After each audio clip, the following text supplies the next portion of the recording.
ભાવનગરના મહુવામાંથી એક સનસનાટીપૂર્ણ કિસ્સો સામે આવ્યો છે. કેપ્ટન ફૂડ, જ્યાં ડુપ્લિકેટ વિદેશી દારૂ બનાવવાનું મસ્ત મોટો કૌભાંડ ઝડપાયું છે. આ દ્રશ્યો જુઓ. આ કઈ કાયદેસરની કંપની નથી, પણ બ્રાન્ડેડ દારૂના નામે નકલી પ્રવાહી વેચવાનું કારખાનું છે.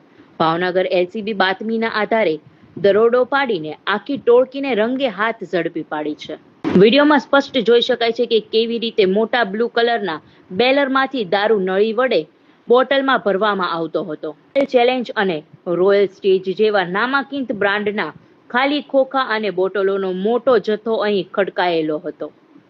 આરોપીઓ માત્ર દારૂ જ નહીં, પણ બોટલ પર લગાવવાના ડુપ્લિકેટ સીલ અને લેબલિંગનું કામ પણ અહીં જ કરતા હતા. આ નકલી દારૂ ક્યાં સપ્લાય કરવાના હતા અને આ નેટવર્કના તાર ક્યાં સુધી જોડાયેલા છે, તે દિશામાં હવે પોલીસે તપાસ તેજ કરી છે. ગુજરાતમાં દારૂબંધી હોવા છતાં લોકોના સ્વાસ્થ્ય સાથે